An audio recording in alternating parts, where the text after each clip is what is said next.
세상에 떠도는 기묘한 괴담들. 첫 번째 이야기, 폐가에서 보았던 귀신은 일제시대에 착취를 당했던 사람일까? 어렸을 적에 시골에 살았던 적이 있다. 초등학교 4학년 때부터 중1 때까지였어.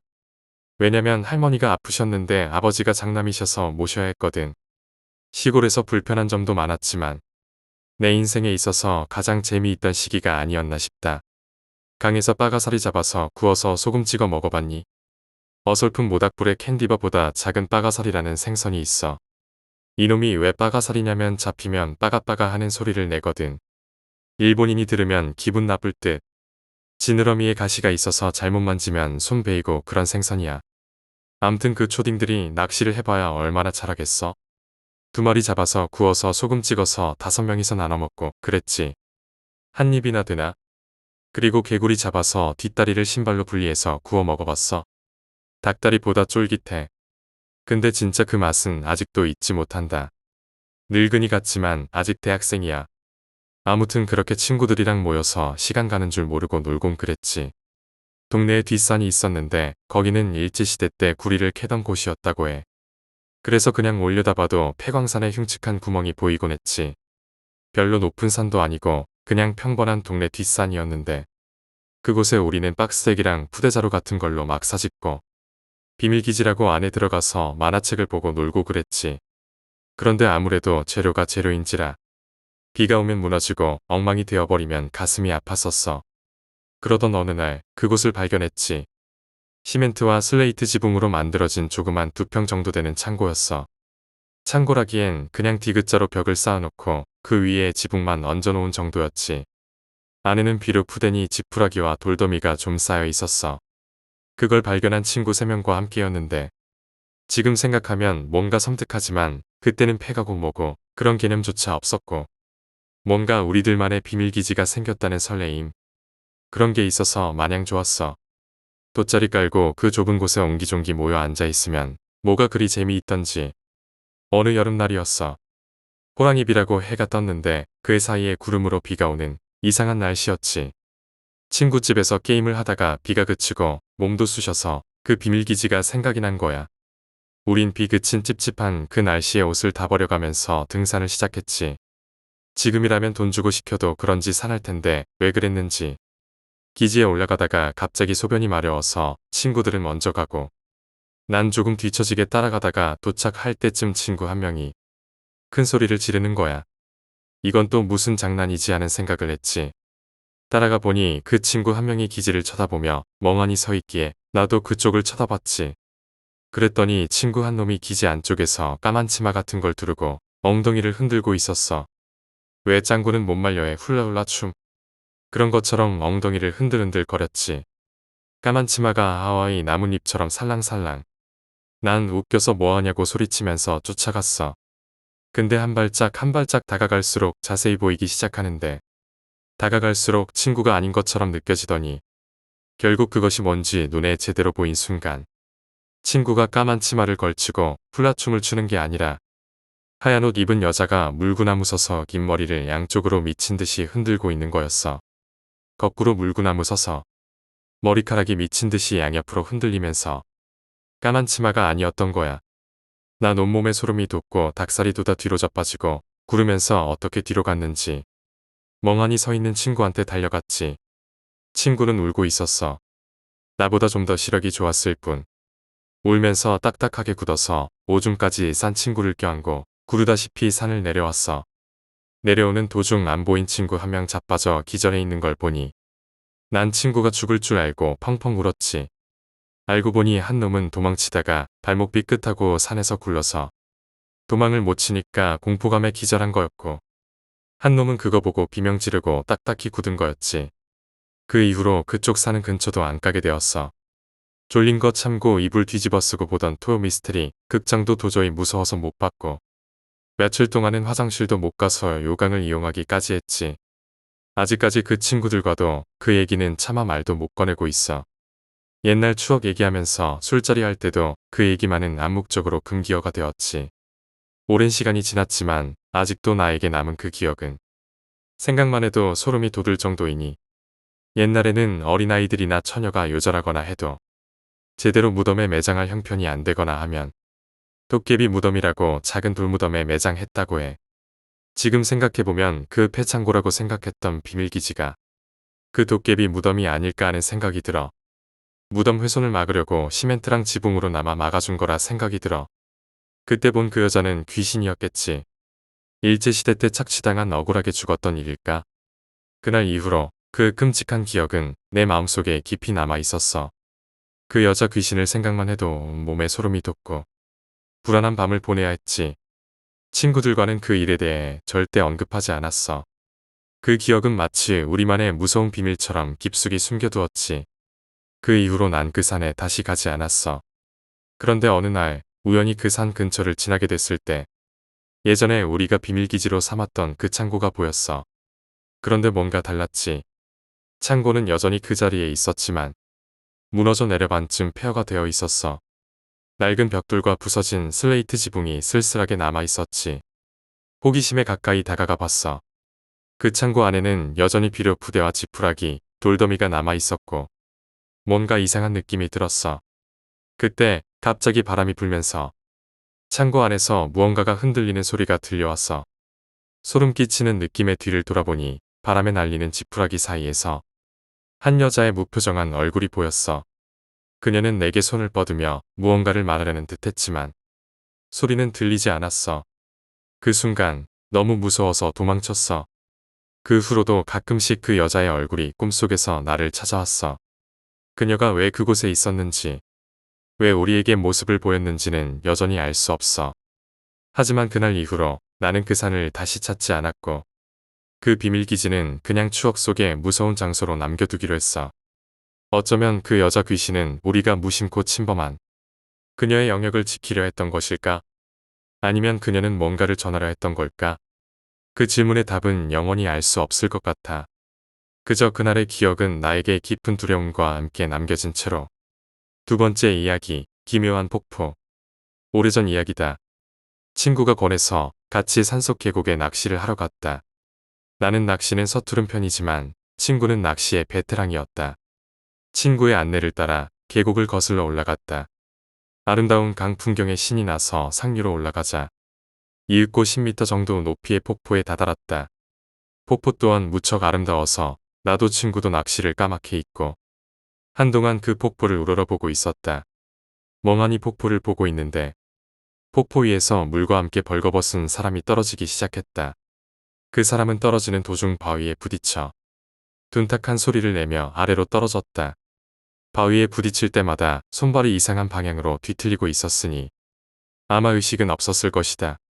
당연한 것인지도 모르지만 아래로 떨어지고 나서도 아무 미동이 없었다. 이미 죽은 시체가 떨어진 것일까? 아니면 떨어지다가 부딪혀 죽은 것일까? 어찌되었든 기괴한 광경에 나와 친구는 무엇을 어찌해야 할지 사고가 정지해버렸다. 일단 안부를 확인하려 그 사람에게 다가가려던 와중이었다. 친구가 또 온다. 라고 소리쳤다. 위를 올려다보니 또 벌거벗은 사람이 폭포에서 떨어지고 있었다. 이 폭포 위는 어떻게 되어 있는 것인지 황망해하고 있는 사이 벌거벗은 사람들이 떨어져 내리기 시작했다. 벌거벗은 사람들이 하나둘 흘러와 떨어진다. 떨어진 사람들은 모두 20대 내지는 30대로 보였다. 남자도 있고 여자도 있었다. 망가진 인형처럼 바위 위로 내던져지며 떨어져 폭포 아래에 하나둘씩 쌓여갔다. 빨리 경찰에 신고해야겠다 싶어 나는 친구와 계곡을 벗어나 차를 타고 수십 분 거슬러 갔다. 겨우 전화가 연결되는 곳을 찾아 신고했다. 사람이 10명 넘게 죽어 있어요. 인원도 많고 장소도 구급차가 진입하기 힘들었던 탓에 헬기가 출동했다. 한동안 기다리자 경찰차도 도착했기에 경찰관에게 사정을 설명했다. 하지만 잠시 뒤 헬기에서 대량의 시체 같은 건 보이지 않습니다. 라는 보고가 들어왔다. 그럴 리 없다며 나는 친구와 함께 걸어서 계곡을 올라갔지만 시체는커녕 폭포도 발견할 수 없었다. 그 후 나와 친구는 종종 그때처럼 수많은 사람이 죽어있는 환상을 보게 되었다. 둘이 함께 있을 때는 같이 보는 일도 있지만 각각 따로 볼 때도 있었다. 수많은 시체가 농가 비닐하우스 안에 꽉 들어차 있다거나 해안에 잔뜩 밀려 들어온다거나 도착한 엘리베이터 안에 겹겹이 쌓여 있다거나 온갖 형태로 나타나는 것이다. 폭포에서 얻은 경험으로 경찰에 신고하거나 하지는 않지만 잊을만 하면 갑자기 환상을 보곤 해 그럴 때마다 기절초풍하게 된다. 세 번째 이야기, 버섯괴담. 결혼 후 주말 부부 하는 중이었어. 신혼집은 따로 있고 와이프는 회사 근처서 자취를 했고 저는 직장이 본가에 가까워 부모님께 얹혀 살고 있을 때였지. 탈모 시작 일주일 전부터 메스꺼움과 두통, 두드러기 등으로 동네 병원을 여러 차례 방문했어. 스트레스로 인한 장염 같다는 의사의 소견으로 약물 치료만 했지. 장염약을 먹다 보니 두드러기는 없어진 듯 하였으나 심한 탈모가 왔어. 병원 가서 장염약을 먹고 탈모 온다 하니 의사가 전립선약을 처방해줬지. 그래도 원래의 증상을 계속 겪으며 일하던 중 걷는 것조차 힘들었어. 계단도 오르기 힘들었지. 간신히 짐 챙겨서 회사에서 조퇴했어. 바로 조금 더 큰 병원 가서 영양제 맞고 탈모 전문 병원을 찾아갔지. 현미경 같은 걸로 두피 검사하는데 머리카락이 다 꺾여 있더라고. 모근에서 기역자로 머리카락이 다 꺾여 있었어. 의사 상담하는데 최근 장염 치료 후 이런다 했더니 무조건 유전이라 하더라고. 혹시라도 약물 부작용이라 물으니 말 끊고 무조건 유전이라고 했어. 그러고선 두피관리 프로그램 300만원짜리를 권유하더라고. 생각해본다 하고 10여만원짜리 탈모 방지 샴푸린스를 사왔지. 이후 계속 열나고 두통 때문에 집에서 누워 있었어. 자정쯤 일어나서 밖에 나와 담배 피는데 다리에 붉은 반점이 여기저기 보였어. 양치하는데 잇몸에도 건포도가 끼어 있었어. 다시 누워있다 두통과 열 때문에 너무 힘들었어. 응급실 가서 해열제라도 맞으려고 와이프 태우고 운전하고 갔지. 응급실 도착 후 증상 얘기하니 더 윗사람을 불러왔어. 얘기 듣더니 혈액 쪽에 심각한 문제가 있는 것 같다라고 말하며 접수 취소할 테니 대학병원에 가라고 했지. 대학병원 이동 중 설마 했는데 진짠가 하고 급 서러움이 밀려왔어. 갓길에 차 대고 울었어. 밤 1시쯤 대학병원 응급실 도착해서 피검사하고 누워있는데 여기저기서 본인 이름이 호명되었지. 의사가 오더니 일단 마스크부터 착용하라는 거야. 혈액 성분이 없다 했었나. 여러 가지 얘기를 해주고 2차 감염이 위험하니 무균실로 들어가라 하더라고. 답답한 심정에 담배 하나 피우고 들어간다고 했다가 와이프랑 싸웠어. 그날 새벽인가 아침인가 혈액종양내과 무균실로 이동했지. 이때부터 급속도로 몸이 안 좋아졌어. 머리카락은 거의 없어진 상태. 잇몸은 혈액이 다 빠져서 허옇고 너덜너덜해졌어. 식도도 너덜너덜. 밥도 약도 간신히 먹다 나중엔 아파서 못 먹었어. 말도 못하고 종이에 글씨 써서 대화했지. 머리는 매일 깨질 것 같고 혈소판 없어서. 뇌출혈 위험하다 하고 병명은 재생불량 성빈혈 같은데 이처럼 갑자기 오는 경우는 극히 드물다 했어. 여기까지가 제가 입원하게 된 상황이고 당시 집안 상황은 아버지 담석 시술 후 집에 누워 계시다 급격히 안 좋아지면서 치료했던 병원에 다시 입원하셨지. 혈액 쪽에 문제가 심각하다 하여 중환자실로 옮겼어. 담석 치료 후 그런 거라 당연히 그것 때문인 줄 알고 있었어. 병원 입원해서 생각해보니 아버지 담당애가 얘기했던 거랑 지금 제 상황이랑 비슷한 게 있네. 설마 어머니도? 문병 오신 어머니도 피검사를 했어. 역시 같은 증상이었어. 같은 병실에 입원을 했지. 서로 다른 게 있다면 어머니는 혈액 수치 외에 별 증상이 없었어. 아버지는 의식마저 없는 상황이었지. 나는 머리가 다 빠지고 엄청난 두통에 말도 못했어. 증상은 재생불량 성빈혈인데 갑자기 그것도 온 가족이 한 번에 오는 경우는 병원에서도 이건 머지않은 상황이었지. 가족끼리 후쿠시마 다녀온 적 있냐고 이런 질문도 받았어. 당연히 아니었지. 당사는 피폭이랑 증상이 비슷하다나 해서 장비 들고 오더니 검사했어. 원인은 한 가지로 좁혀졌지. 그런데 본인은 집에서 물만 먹은 모든 취식은 회사나 외부에서 해결했었어. 이렇게 따지니 음식물도 아니야. 그런데 어머니가 영지버섯물을 만들었었다는 얘기를 했지. 아버지가 벌초 가셨다 케업 몇 년 된지 모를 말려둔 버섯을 아버지 병세가 안 좋자 하신 거야. 생각해보니 냉장고에서 물 먹다 너무 써서 한 모금 먹고 버렸던 게 기억나. 그럼 영지버섯의 독이. 인터넷 검색을 하고 의사도 찾고 하다 보니 영지버섯 비슷한 붉은 사슴뿔버섯이란 독버섯이 원인 같아 보였어. 그러나 붉은 사슴뿔버섯으로 검색해보니 국내에서 먹은 사람은 전부 다 죽었더라고. 증상은 몇 가지 나와 있었지만 치료법 당연히 전무했지. 어머니께 혹시 그런 버섯이 있었냐는 질문에 말려둔 거라 모르겠다 하셨어. 아버지는 의식불명 중환자실에 계시고 무균실에 어머니랑 입원해서 간신히 명줄 붙잡고 있는데 아버지 돌아가실 것 같다고 준비하라고 했지. 형은 요양원에 어머니와 저는 외부도 못 나가지. 결혼 앞둔 여동생이 혼자 상 치르게 생겨서 이때 정말 많이 힘들었어. 와이프도 직장 관두고 아버지 쪽과 저희 쪽을 모두 간병하느라 정말 고생 많았어. 이번 내내 별다른 치료 없이 수혈만 계속했고 혈액 수치는 잠깐 올라갔다가 다시 0에 수렴. 3주 계속 차도가 없자 신변 정리 준비를 했어. 돌아가실 것 같다는 아버지도 살아는 계시는 상태였지. 3주 넘어서였나.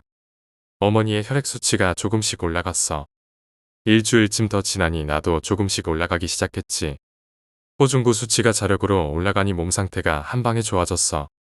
하루 만에 말도 할 수 있었고 입이랑 식도가 헐러있던 것도 바로 치유되었지. 아버지도 조금씩 좋아졌어. 어머니와 나는 입원 한 달 정도 후 퇴원했지. 아버지는 일반 병실에 한 달 정도 더 입원해 계셨고 한참 후 정신이 좀 돌아오시자 전년도 추석 벌초 때 영지버섯을 캤는데 사슴뿔같이 이쁜 버섯이 있길래 같이 캐온 적이 있다 하셨어. 지금이야 썰이랍시고 말하는데 당신은 다 죽는다는 상황에 엄청난 고통이었어. 머리카락은 조금씩 나기 시작하더니 1년쯤 지나니 원상태로 돌아왔지. 나중에 듣게 된 얘기가 있는데 며느리만 빼고 셋이 좋은 거 먹다가 저렇게 된 거라는 간호사들 뒷담화가 있었다고 그런 거야. 버섯물로 역학조사하려 하였으나 아버지가 다 드신 후 설거지까지 끝난 후였지. 어머니도 맛만 본 정도고 나는 한 모금에 죽을 뻔한 거야. 야생버섯 진짜 조심해라.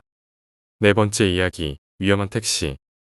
4년이나 지난 얘긴데 잊고 있다가 갑자기 오늘 일어나서 생각이 나는 일인데요. 진짜 왜 이걸 잊고 있었는지. 뇌가 알아서 나쁜 기억을 삭제해주는 건지 모르겠는데 일어나자마자 소름 끼쳐가지고 잠이 다 깼네요. 그날은 학교 수업이 갑자기 생긴 공강 때문에 일찍 마치는 날이었어요. 학교 친구들하고 다 같이 낮부터 PC방 갔다가 당구 치고 술을 마시기 시작했는데 장장 5시간을 달려서 집에 갈 때쯤 시계를 보니 10시쯤이었던 것 같아요. 인천의 구월동에서 술을 마셨는데 제가 집이 외곽순환이 있는 계양구 쪽이었어요. 택시 타면 한 40분 정도 걸리는 거리였죠. 근데 워낙 술을 많이 마셔선지 목적지를 말하고 바로 잠이 들었는데 눈 떠보니 아직도 달리고 있는 거예요. 제가 아저씨한테 어디쯤 왔어요? 물어봤는데 기사 아저씨가 아무 말도 안 하고 그냥 가는 거예요. 그래서 뭐지 하고 창밖을 봤는데 컨테이너들이 적재돼 있는 아무튼 컨테이너가 되게 많은 곳이어서 아무리 생각해도 집 가는 방향엔 이런 게 없었는데 하고 조금씩 정신이 들어서 다시 한번 아저씨한테 저기요 아저씨 어디쯤 왔냐고요. 라고 조금 큰 목소리로 말했는데 그 아저씨가 갑자기 기다려봐 거의 다 왔어. 이러는 거예요. 근데 갑자기 그 근처 사거리에서 정차를 했는데 앞에서 남자 2명이 걸어오더라고요. 그 순간 납치인가? 너무 당황스러워서 주머니에 있는 폰으로 택시기사 옆머리 잡고 정수리를 모서리로 3댕가 때리고 택시문 열고 엄청 뛰었는데 뒤에서 저 새끼 잡아 이러길래 진짜 군대에서도 그렇게 안 뛰었는데 인생 최고 스피드로 뛰어서 넓은 도로로 엄청 빨리 달렸죠. 차들 사이로 무단횡단하면서 살려주세요 하면서 소리치고 저 때문에 사람들이 다 멈춰서 욕하는데 저도 모르게 눈물이 나오더라고요. 그러면서 다리가 풀려서 덜덜 떨면서 주저앉아서 뒤를 봤는데 쫓아온 2명이 좀 멀리 떨어진 곳에서 저를 보더니 뒤돌아서 아무렇지도 않게 걸어가더라고요. 다시 가서 죽여버리고 싶은데 다리는 말을 안 듣고 심장은 벌렁벌렁 뛰고 어떤 트럭 운전사 아저씨가 내려서 무슨 일이냐고 하면서 챙겨주시고 경찰서까지 태워다 주셨네요. 경찰서 가서 진술했는데 차량 번호도 차종도 모른다고 CCTV 봐달라고 했는데 그쪽 라인에 CCTV가 하나도 없답니다. 유야무야하게 실종되는 사람들 아직도 많다고 젊은 사람이라고 남자라고 방심하지 말라고 술 먹고 좋은 경험했다고 생각하라고 그러더라고요.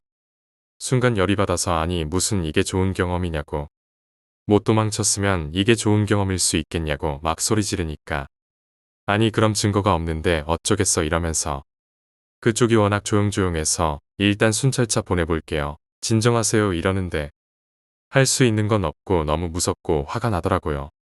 경찰차 타고 집에 오긴 왔는데 집에 오니까 새벽 2시고 가족들 다 잠들어 있어서 차마 깨워서 이런 일 있었다고 해도 술 냄새도 나고 안 믿어줄 것 같아서 혼자 이불 덮고 밤새 깨 있었네요.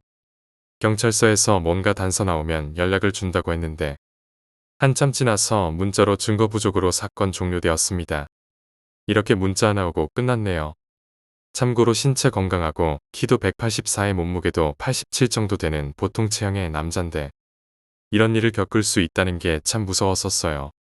택시를 탄 건 9월동인데 뛰어내려서 트럭 타고 간 경찰서는 인천항 근처 무슨 경찰서였는데 이름이 기억 안 나네요.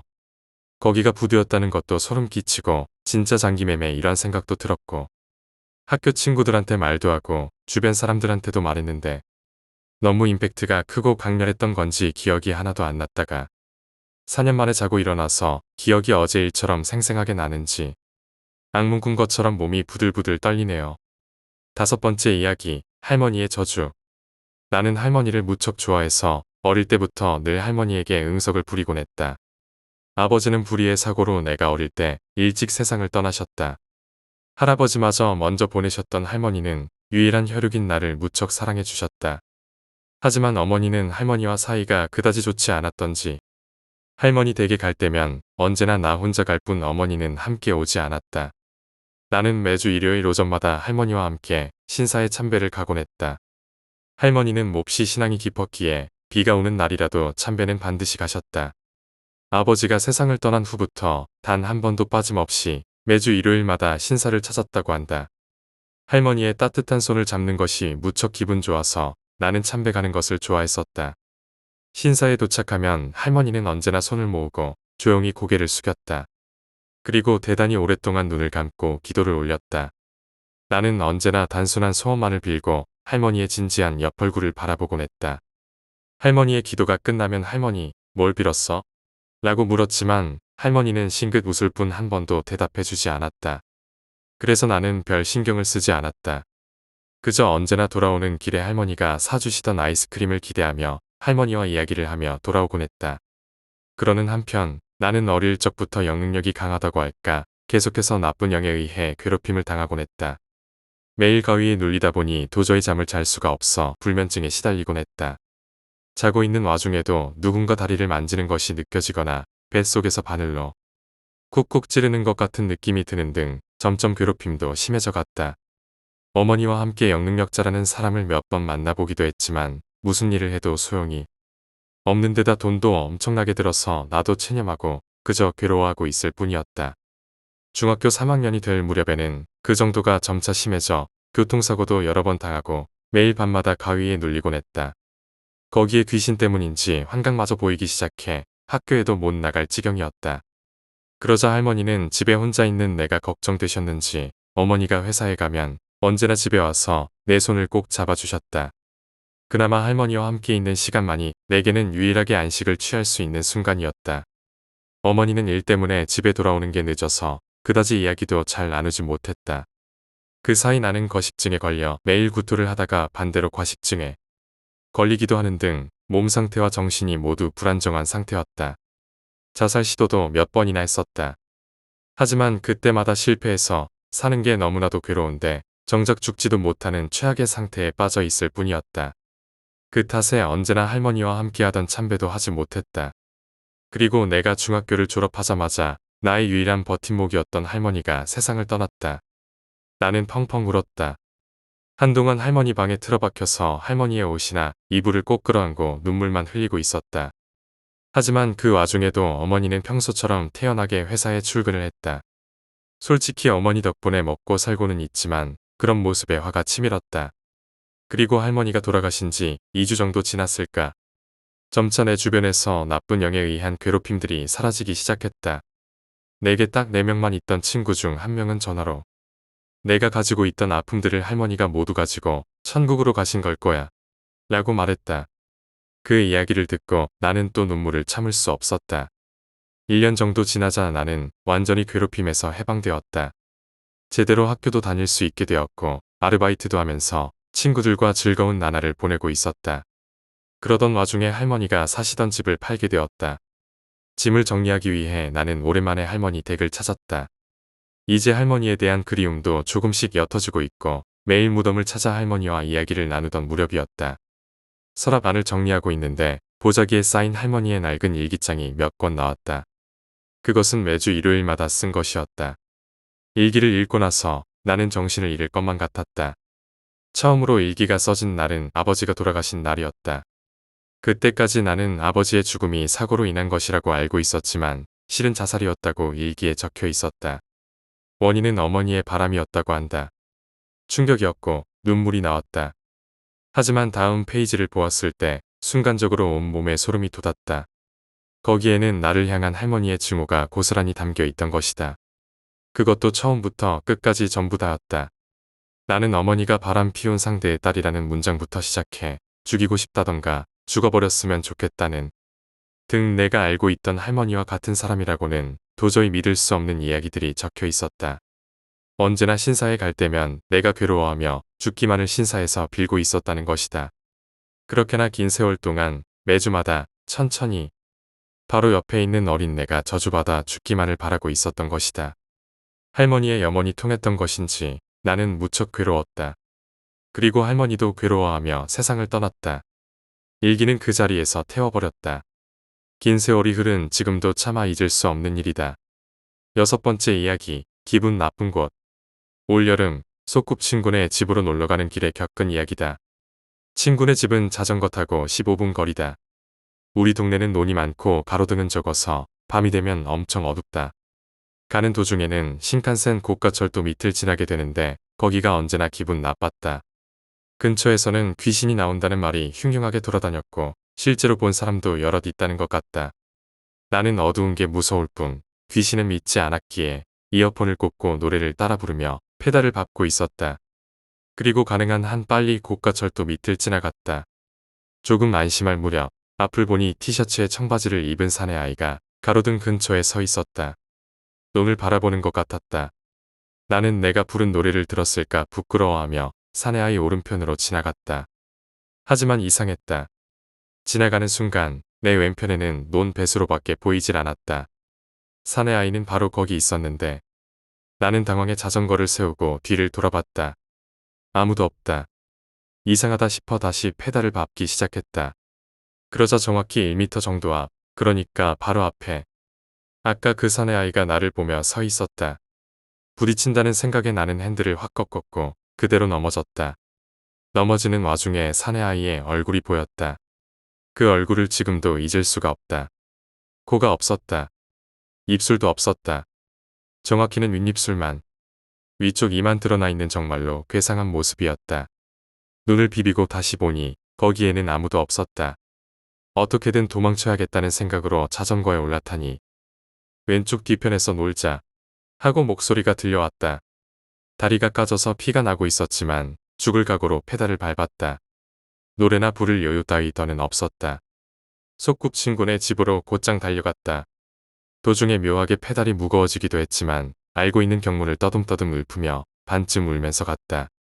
소꿉친구네 집에서 소금을 뿌려줬고 그 이후 딱히 별일은 없었다. 그렇게 처음으로 체험한 심령사건과 함께 나의 여름은 막을 내렸다.